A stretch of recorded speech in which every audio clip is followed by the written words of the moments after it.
if the job is easy, anyone can do it. It's when the job gets tough, when there's a big issue, that's when you've really got to work hard. And I think that's where you also build, if you do it properly, that's where you build the trust with your Japanese clients as well.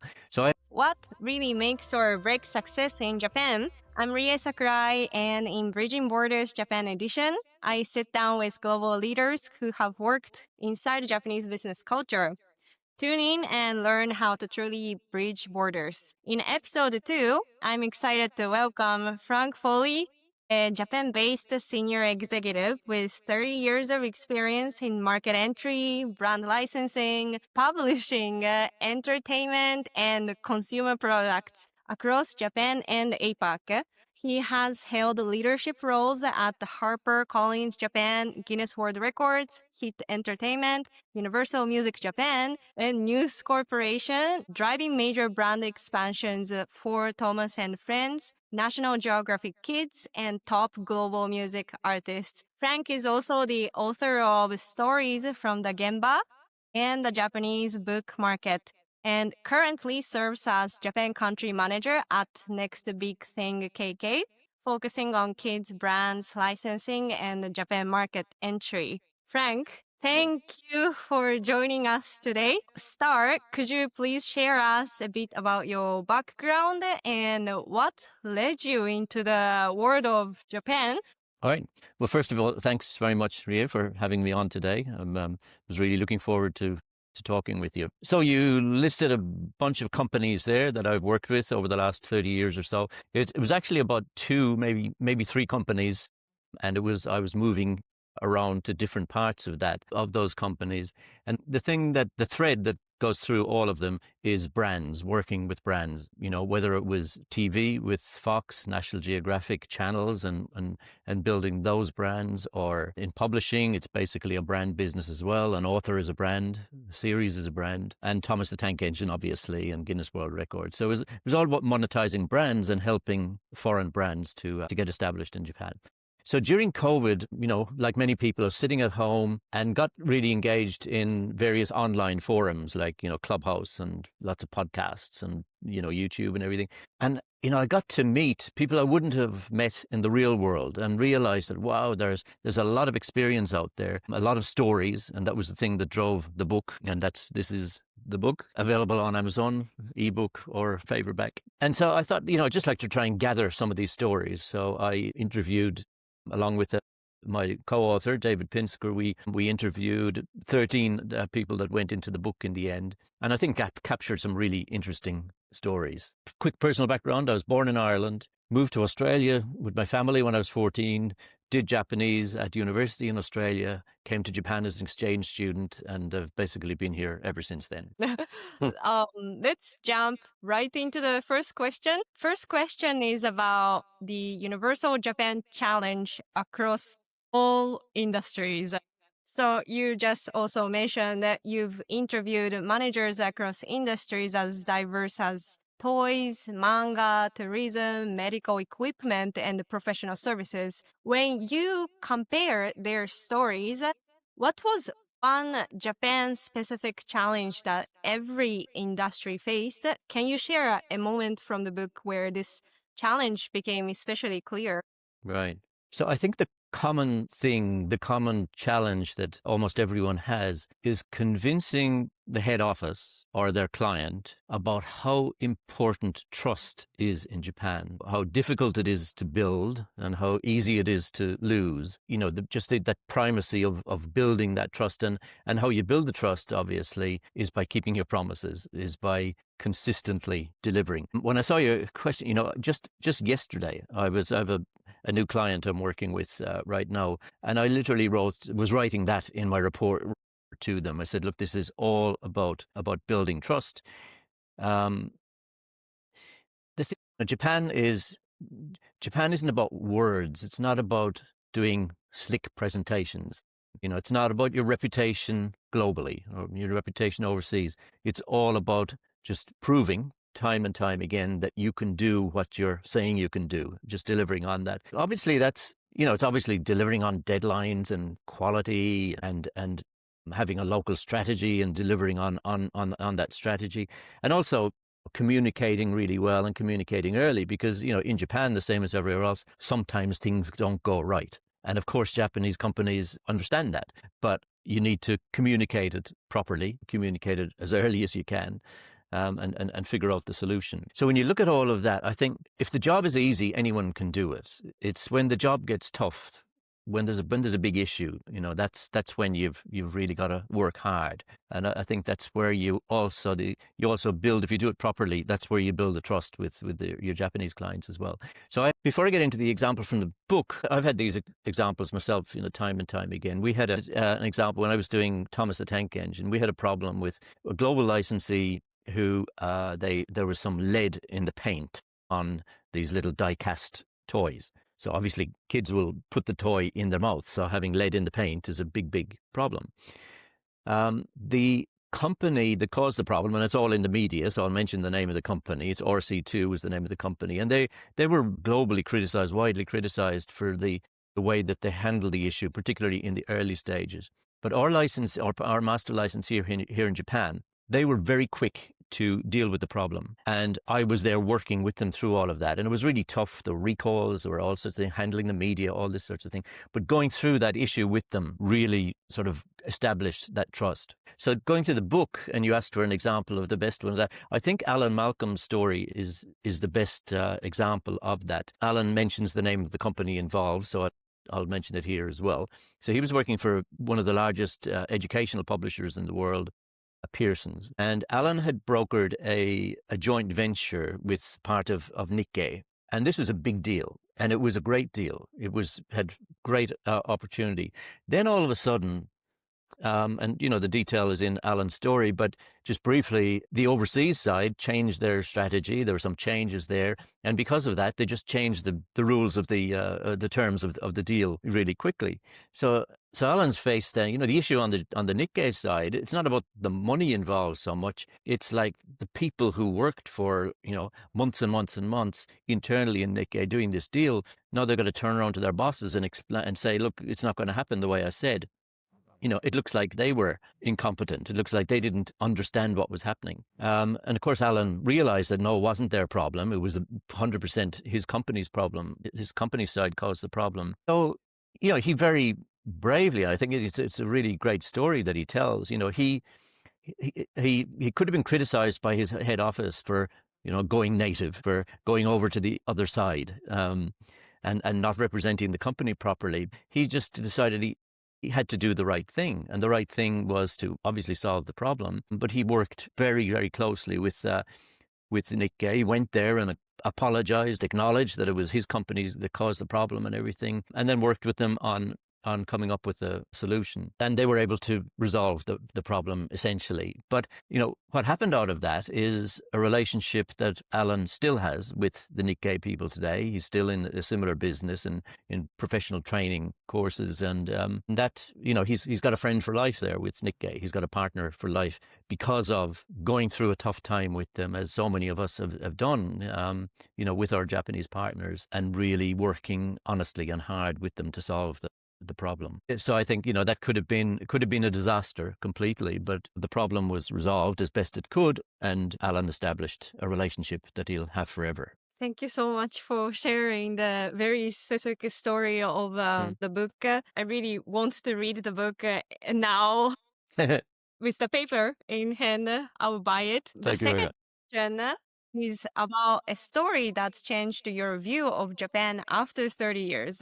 So your work on brands like Thomas and Friends, Guinness World Records, and National Geographic Kids gives you a unique perspective. While crafting the book, was there one contributor story that made you rethink something you believed about Japan even after 30 years of experience? I'm going to cheat a little bit here and sort of rephrase the question a little bit. Rather than, one story or one thing that made me rethink the situation of country managers in Japan. It's really something I came to realize while doing the book. Was I started off thinking I'll talk to lots of people and I'll come up with lots of stories about cultural insights and do's and don'ts of doing business in Japan. And of course it did. There were lots of stories like that. And if there was one thing that I would mention on that, one theme that came through a lot was self-awareness, was being aware of the impact that you have on everyone around you, whether it's your staff or your partners or your head office or whatever. Just that self-awareness is really, really important. And it sounds a little trite, but actually when they think of it, can think back of a time when they weren't self-aware and they just went for whatever they wanted to do and how badly it ended up. But the thing I really want to focus on to answer to you today was what came through from a lot of people was how vulnerable you are as a country manager, how risky a situation it is. It sounds great being a country manager. You've got the prestige and you got the autonomy and you're representing the company. You're the top person in Japan and all this sort of thing.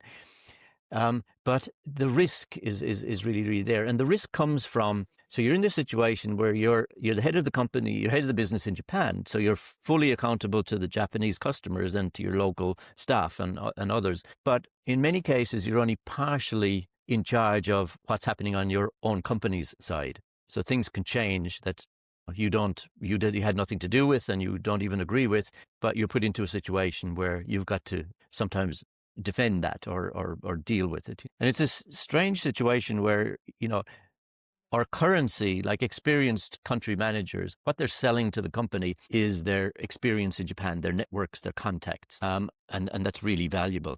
But the people that you're actually selling it to, they can be bought by another company the next day.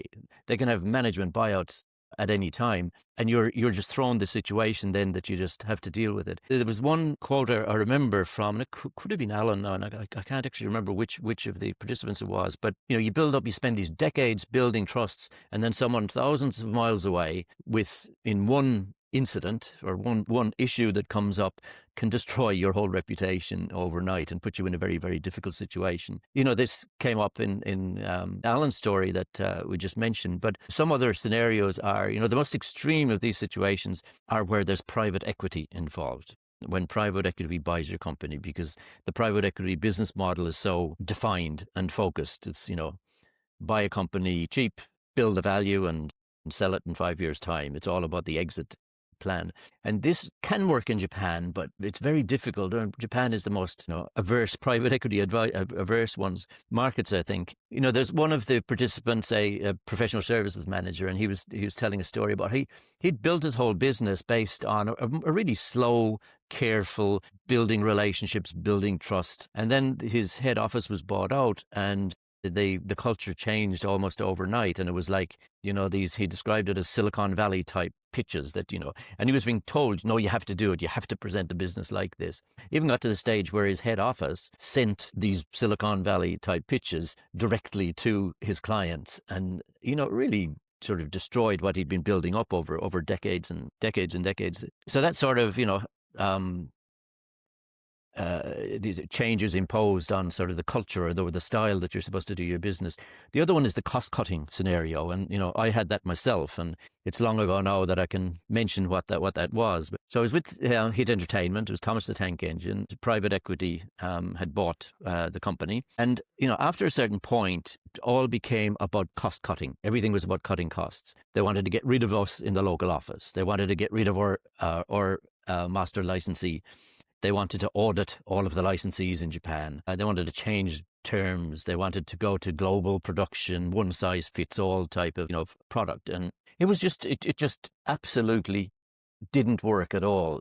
It was this simplistic thing that we know who the customers are. We know you've got 50 licensees. We've got all the information. We've got the lists. We can just do it directly from it was London in that case. And it was so naive and so stupid. But, this sort of thing happens, and it puts the country manager in a really difficult situation. One of the other examples from the book was, you mentioned the medical industry. So the medical device company, they all of a sudden, the head office decided, we can make these machines cheaper in China. And, they swapped out very reliable and well researched and tested equipment to equipment that wasn't as good. And there was an actual incident that he described in a hospital where the equipment failed, and it became a massive problem, and it becomes a massive problem, potential problem for the reputation of the country manager, because, he was sitting in in the middle. I've also had a personal experience where your boss changes. Another scenario, your boss changes all of a sudden. I was actually employed by one person, and I thought, wow, I can work with this person. And then they lost out in a political battle over in head office. Had a new boss, a lovely person, but as a boss, not didn't work for me. So that I think that's a theme that came through in a lot of the things is how vulnerable you are. So one thing I often advise people, if I'm ever asked, is when you're doing an interview, it's sort of hard to do in some cases because sometimes maybe you have to take a job or there are circumstances. But put yourself in a position where you're interviewing the company, not they're interviewing you. You are asking the company, okay, are you really committed to Japan? Are you really going to do everything that's needed? Is the head of international, a competent person? Sometimes the head of international is someone on the way to another job. Sometimes they're great. There's some great people out there, but you need to be careful. Who are you going to be reporting to? And does it really work for you? So I think that's the thing that I didn't expect going into the book, and something that came through quite strongly from a number of people. Yeah. Our last question is about your first advice to any foreign company entering Japan. So if a foreign company came to you today and said they want to enter Japan, what would be the first things you would tell them to do, and what core advice would you give based on everything you've seen across publishing, licensing, entertainment, and brand management? So I think there are three things that most experienced country managers here would talk about. The first one is about strategy and commitment to a strategy, to a long-term strategy, and understanding that that strategy has to be it's got to be that sort of long-term thing, and not about speed. It's not about coming in and creating great revenues or very, very quickly and everything. The key thing is to really, really understand how your product or service fits in Japan, and really do a lot of work on the upfront to get that strategy and a stage strategy, and do all of that properly. There's not much more to say about that particular point because that's just the way it is, and that's what you've got to do. But foreign companies sometimes want to move much, much quicker. They say, oh, we're succeeding, we're doing this everywhere else in the world, why wouldn't it work in Japan? And so that's the first thing you got to be prepared to do, is put in the time. And in the early stages, things will take, people say 3 times as long to get going in Japan. But then when they get going, they will move very, very quickly. And you'll have a very successful long-term business if you do it that way. The second thing is I suppose it's within the strategy, but to localize. You cannot, one size fits all just usually doesn't work. Very rarely works in Japan that you can just come in and do what you do everywhere else and have that work in Japan. And there are many, many stories in the book about that. So, I mean, one really entertaining chapter is Jeffrey Bozier, who ran 20th Century Fox Theatrical here. So he was, one of the big franchises that they've got as Star Wars. And he tells a very interesting story about how he had to convince the Lucas people that Japan, you had to do it like this. And the difference was in Japan is that people were into detail. People, they knew everything, and they wanted that sort of a show when they came here. They wanted a talk show, and they wanted to ask questions, and it was just that sort of a very different marketing from overseas. It wasn't glitzy and mirror balls and all this sort of thing. It was really sort of a mundane type of thing. It looked mundane on paper, but actually it was exactly what was needed for Japan. I had my experience with Guinness World Records, where Guinness World Records, in countries where you have a Christmas gift-giving tradition, the Guinness World Record book sells very, very well. And that's their traditional model. But for Japan, and for maybe 2/3 of the world where they're not Christians, or they don't have a Christmas gift-giving tradition, the book, it doesn't sell enough to make a business of. So we had to totally rethink how we did Guinness World Records in Japan. And what it became in Japan's case, it was, we realized that Guinness is this real aspirational thing. People, whether you were a 6-year-old kid or a 94-year-old grandfather, great-grandfather, getting a Guinness World Record was a big thing. So we turned it into this, sort of a sankagata brand where anyone could challenge for Guinness World Record. It wasn't just amazing people who, like Usain Bolt. It was like anyone could challenge. So we started doing events. For example, events based on attractions that you'd see at a matsuri in a town, doing familiar things that are familiar to people. So that was just an example where we changed the business model, and now that business model is actually all over the world now. Involves working with brands on marketing campaigns and challenges and this sort of thing as well. Packaging and design often needs to be localized. You can't just bring stuff in as it is. My own experience was in the toy business. Overseas, for example, with toys, they always package them in boxes with a window on the box, so you can see what's in the box. Japan is not like that. In Japan, you need a really strong box to protect the product inside, and you need lots of information on the box. So from a Western perspective, it might look terrible. I mean, it looks like, who's the product design, packaging design person that did that? But that's exactly what people want. They want the product protected. They want the product perfect when it comes out of the box. And they want lots of information about the product, as an example. Another one is the entity. You mentioned my company, next big thing, Kabushiki Gaisha. Having a Kabushiki Gaisha is really important in a lot of cases. And some companies don't get that. They want to either have nothing, or just have a Bennaku Jimusho, or maybe use an employer of record, type setup and everything. And these things, I always advise against that.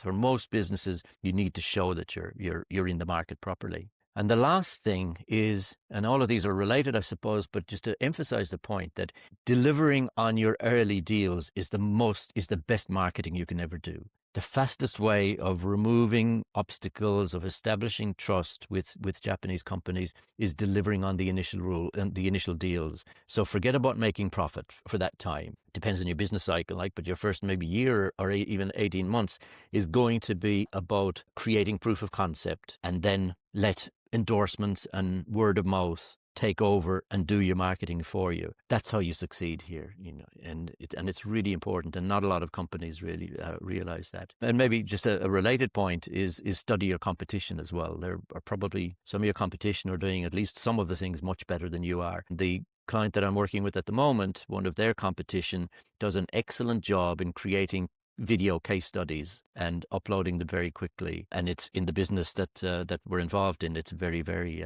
effective, just the sort of case studies. And maybe I'll add another one is buy my book. That's the best thing that any foreign company looking at the Japanese market could do, is buy my book for all of their staff. I will definitely buy them. Thank you so much. I really appreciate that you shared everything. So thank you so much for joining me today and sharing your incredible experience and perspective. And to everyone listening, thank you for tuning in to this episode of Bridging Borders Japan Edition. And more conversations with global leaders are on the way as we continue exploring what it truly means to bridge borders in business and culture. See you in the next episode, and keep bridging borders.